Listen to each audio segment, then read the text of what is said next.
Bon après-midi, je vous promets des sensations fortes aujourd'hui. Regardez ce qu'on voit par la fenêtre. Il s'appelle Julien. C'est pas un drôle d'oiseau sur un fil. Non, c'est pas un fil, c'est une sangle. Et Julien fait de l'équilibrisme. Il marche, vous voyez, il est à peu près à 2 pieds du sol. Bonjour, Julien. Bonjour. Ça demande beaucoup d'entraînement pour faire ça? Oui, bien, c'est sûr que tout étant relatif, ça dépend de tes objectifs, mais plus tu fais de la pratique, plus tu as des objectifs élevés. Et puis toi, les objectifs élevés, ça t'a même mené un jour jusqu'à peu près 3000 pieds dans les airs. Oui, exactement, c'est ça. À ce moment-là, on appelle ça de la high line. Ce que je fais en ce moment, ça s'appelle la slack line. Alors, on va avoir l'occasion de se parler de tout ça tout à l'heure et qui sait, peut-être que tu pourras essayer de me convaincre de monter dessus. On verra ça tantôt. Je suis sûr que je vais réussir. Merci. Et à la maison, essayez pas tout seul. Essayez pas ça tout seul chez vous. Ça prend un peu d'entraînement puis des conseils. Il va nous en donner tout à l'heure.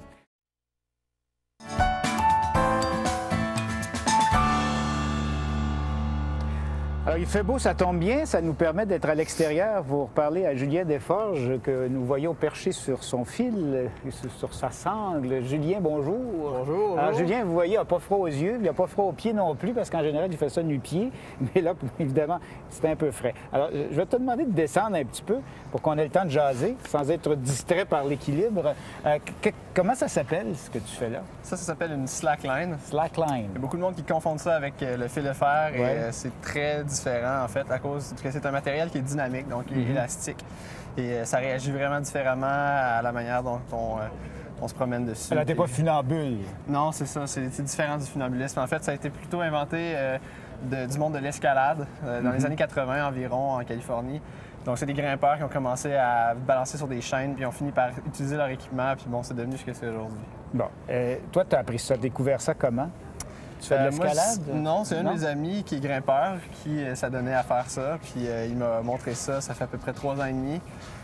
Puis à la fin de l'été, où est-ce qu'il m'avait fait essayer, j'ai été finalement m'acheter ma propre sangle. Puis c'est là que ça a commencé vraiment, parce que tu sais, quand tu essayes sur celle des autres, c'est le fun. Mais quand tu achètes la tienne, tu fais comme je sais, il fait beau, je vais aller dans le parc. Puis tu passes la journée toi-même, tout seul. Puis c'est là que tu découvres un peu plus comment ça marche. Parce que là, on voit sur les images, on peut s'installer à peu près n'importe où pour faire ça. Ça prend quoi? Au moins 2 arbres ou 2 poteaux? 2 arbres, 2 poteaux. Bien, ici, c'est sûr que là, on est en pleine ville. Normalement, je ne sais pas si on aurait le droit d'être ici bien longtemps. Ah ben, on a demandé la permission avant, évidemment, mais tu as raison. Mais même en ville, sinon, même 2 arbres en ville aussi, dans un parc. Mais... En ville, ça se passe dans les parcs. Là, mais bon, mettons qu'on est dans une forêt et qu'il n'y a personne pour venir nous dire de nous enlever. Alors, ça te prend quoi? 2 arbres ça prend assez 2 solides? Arbres ou 2 poteaux quelconques qui sont assez solides pour... Et un équipement pour attacher la corde et la sangle. En fait, la sangle.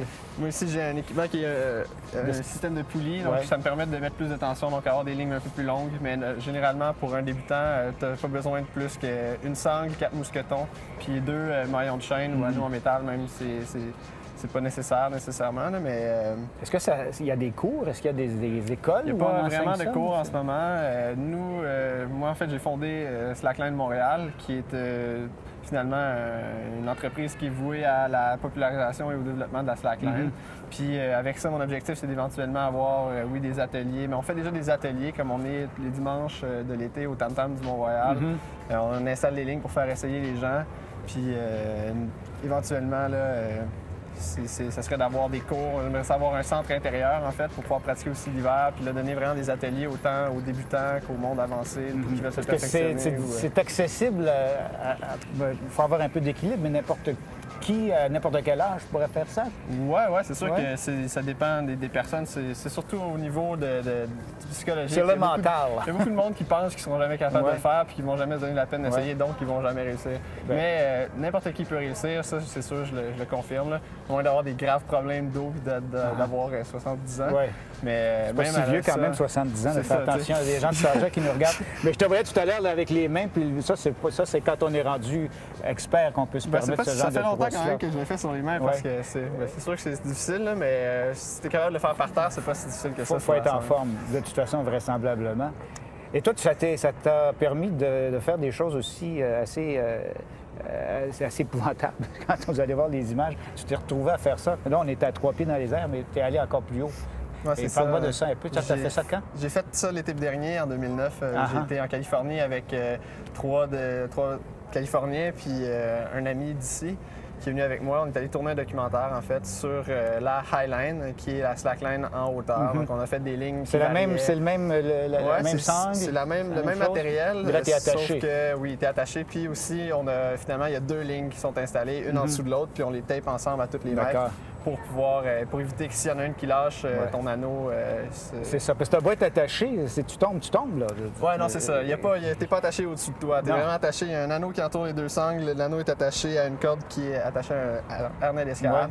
Donc, quand tu tombes, tu peux tomber un bon 10 pieds, là, puis ça fait peur. Idéalement, tu essaies de pas tomber. Quand tu tombes, tu essaies de pas tomber. Première règle, si vous faites de la highline, essayez de ne pas tomber. N'oubliez pas. Et je dis n'oubliez pas, puis je dis qu'il faut penser à ne pas tomber, mais je pense que c'est le contraire quand on fait ça. Ouais, faut pas penser à ne pas tomber. Ouais, faut pas penser. À quoi faut penser? Le mot tomber ne doit pas exister. Là. Tu penses à quoi quand tu fais ça, à 3000 pieds ou comme à 3000 pieds, c'est assez... ton esprit... t'as pas besoin de te demander à quoi penser. Ton esprit pense tout seul, puis toi, t'essayes de l'arrêter de penser, en fait. C'est plutôt ça qui se passe. Et puis, il peut y avoir toutes sortes de choses qui remontent. Là. C'est vraiment... ça va chercher des émotions qui peuvent être très, très profondes. Là. Des fois, je me rappelle avoir senti des tics dans ma face. Est-ce que tu as revu ta vie passée? Oui, des fois, ça peut ressembler à ça presque. C'est pas nécessairement de revoir ta vie, mais c'est comme c'est surtout des émotions nécessairement qui vont monter. Mais là, il faut aimer aller dans le monstre à la ronde là, pour faire des choses comme ça, je pense. C'est un prérequis. Oh, ça ne dort pas nécessairement, je dirais. En fait, ça peut être intéressant pour n'importe qui a commencé un entraînement au sol. C'est important de le mentionner que tu ne vas pas essayer de faire une highline si tu n'as pas l'expérience ou quelqu'un qui va te montrer comment faire. Moi, je suis allé, j'avais aucune idée comment faire ça quand je suis allé, mais j'étais avec des gens qui avaient déjà fait ça. Tu n'en avais jamais fait là, avant cet été? C'est mon premier voyage de highline. Parce qu'à Montréal, c'est un peu difficile d'en faire, en fait. Il n'y a pas vraiment de c'est pas assez haut, oui. En tout cas, moi, du stade olympique, peut-être. Il faut trouver un autre poteau à l'autre côté pour s'accrocher. Toi, du stade, il n'y a pas super solide. Peut-être dans le stade. Mais c'est magnifique d'avoir fait ça à 3000 pieds, mais de le faire déjà à 3 pieds dans les airs, ça demande de la dextérité. Oui, c'est sûr, mais c'est un entraînement en fait. Au début, il n'y a pas personne qui est bon naturellement dessus. Il y a du monde qui sont meilleurs que d'autres, comme dans n'importe quoi, mais c'est une question de pratique. Bon, comment dois t'habiller? Si je veux essayer, là, est-ce que j'ai des bonnes choses? Toi, tu le fais nu-pied, je ne mettrais pas nu-pied au mois de mars. Oui, c'est ça. Nu-pied, c'est plus le fun parce qu'on sent mieux la sangle. Mais la technique de base, en fait, là, celle-là est un peu haute aussi parce qu'on avait juste cette distance-là de poteau. J'ai dû la mettre assez haute. Ça commence bien. Mais je vais m'asseoir dessus pour que ça soit un peu plus bas. Donc, il faut mettre un pied droit comme ça. Ça, c'est une technique, ça peut être différent. On reste comme ça, puis l'important, c'est de se mettre droit, de ne pas avoir un pied trop loin comme ça. Il faut être droit tout de suite, puis on fait juste monter comme ça. Ah, ça a l'air très simple. Ouais. Ils ont l'air facile.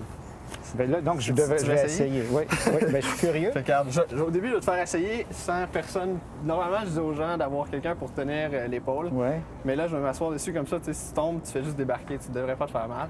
L'important, c'est de tenir le dos droit. Utiliser beaucoup les bras. Il faut que tu détendes tes épaules, tes hanches, tu te sers de ton bassin puis tout ton corps pour te balancer.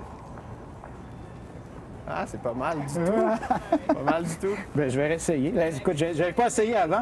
Je voulais pas essayer avant, je me dis si j'essaye avant. C'est ça.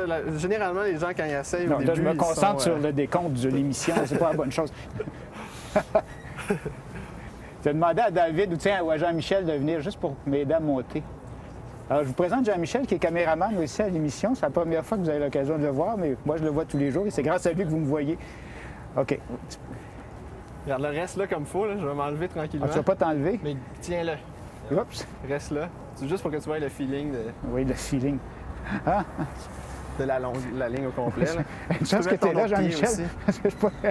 Tranquillement. J'apprécie encore plus mon travail. Oui, j'apprécie ton travail aujourd'hui. Mais là, c'est facile, je tiens Jean-Michel. Oui, c'est ça. Mais je te suggérerais pas d'essayer de le lâcher à cette hauteur-là sur du ciment, mais normalement, j'aime bien quand le monde y essaye sans personne. C'est ça l'idéal. Au début, c'est bon pour avoir un petit soutien, mais tu veux tout de suite pratiquer tout seul. C'est ça l'idéal. Et là, je vais descendre. Parfait. Je vais me rasseoir juste pour éviter les accidents. Pour que tu puisses le faire une dernière fois, pour que j'apprécie ce que tu fais, parce que toi, tu bouges en plus. Oui, c'est ça. Tu peux faire pas mal de ce que tu veux là-dessus. Et là, tu me disais qu'il y avait des endroits aux États-Unis, ou enfin un gym où il y a des gens qui sont... Oui, en fait, il y a le Bridges Rock Gym qui est un peu plus âgé âgé que moi qui font ça. Donc, c'est accessible dès qu'on est un peu en forme et qu'on a un sens d'équilibre. Exactement. Mais ça se développe, le sens d'équilibre, je comprends bien. Oui, totalement. L'équilibre, c'est inné en tout le monde. Tout le monde a de l'équilibre à quelque part. J'aime pas ça entendre le monde dire « moi, j'ai pas d'équilibre » parce que c'est pas vrai. Ben moi, je considère que j'en ai pas beaucoup, là, mais... Tout est relatif. Je pense que j'ai réussi quand même à... Oups! Ça arrive qu'on tombe, ça fait partie de ben écoute, ça montre que c'est pas arrangé avec le gars des vues. Je te remercie beaucoup d'être venu nous montrer ça cet après-midi. Merci à vous, ça a attiré beaucoup l'attention ici, la nôtre et puis celle de tous les gens qui marchent depuis tout à l'heure et qui s'arrêtent, qui sont impressionnés. Si vous voulez avoir de l'information, des détails, si vous voulez entrer en communication avec lui, comment on fait? Il y a le site web. Il y a le site web slacklinemontréal.com. C'est ce qu'on montre à l'écran actuellement. Oui, exactement. Et à partir de là, vous pouvez avoir des images du clip film que vous avez fait. Qu'on est en train de monter, en fait. Qu'on pourra voir éventuellement? Oui, ça va être fini pour l'été. Puis je ne sais pas quand ça va être disponible en DVD, mais éventuellement, c'était surveillé. Alors, tenez-vous au courant. Il y a un site Facebook aussi. Oui, on est sur Facebook pour Slackline Montréal et Highlining California, qui est le film de Highline qu'on est en train de faire. Alors, vous voyez, n'importe qui peut le faire. J'ai essayé. Si vous voulez oser, vous irez voir le site, vous saurez où vous rendre. Merci d'être venu nous voir cet après-midi.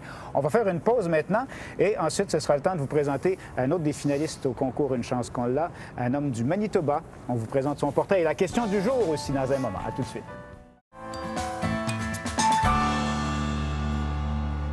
Bon, j'ai pris la pause pour essayer de prendre une autre pause.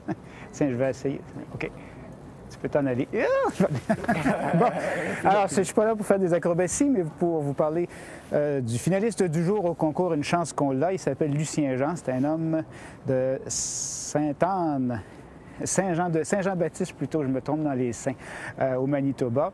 C'est un homme très apprécié dans son coin. Il fait du théâtre, il s'occupe d'horticulture aussi, très actif dans la vie culturelle, donc. Et c'est la question du jour. Il fait du théâtre. Et quel est le nom du théâtre à Saint-Jean-Baptiste? Alors, vous avez la réponse dans le reportage que voici.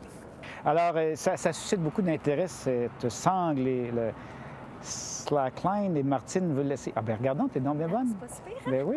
Oui.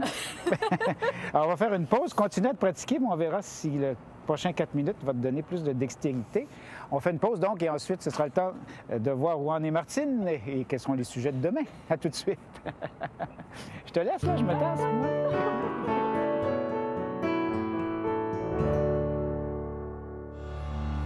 Alors, Martine n'a pas réussi à rester sur le fil. On a demandé à Julien de revenir. Tu pourras peut-être en profiter pour changer les ampoules. Les ampoules de Noël. Moi, je vous parle de ce qu'il y a au menu de demain. On a vu les athlètes aux Jeux olympiques, on a vu leur performance grâce à l'aérodynamisme, entre autres. Alors demain, je vais recevoir 2 chercheurs du Centre national de recherche, Guy Larose et Annick Dauteuil, qui ont contribué à la conception de nouveaux équipements pour les athlètes. Je ne sais pas s'ils pourraient peut-être faire la même chose pour toi, parce que l'aérodynamisme, ça entre en jeu quand on a 3000 pieds aussi, j'imagine. Oui, c'est sûr, peut-être pour éviter le vent. Là, Alors, on va voir ces gens-là demain. Ils vont nous parler, ils vont nous expliquer comment ils ont réussi à améliorer les prouesses des athlètes. Et savez-vous que c'est la mi-carême ces jours-ci? Savais-tu que c'est la mi-carême? Qu'est-ce que c'est la mi-carême? Ça, c'est pas non plus. Alors demain, on aura quelqu'un qui va nous parler de la mi-carême. C'est célébré surtout dans les villages qui maintiennent des traditions acadiennes, mais à l'extérieur de l'Acadie aussi. Donc demain, Barbara Leblanc va venir nous parler de ça. On se retrouve demain à la même heure pour une autre édition de C'est ça la vie. Merci Julien, merci d'avoir été là. Au revoir, bonne fin d'après-midi.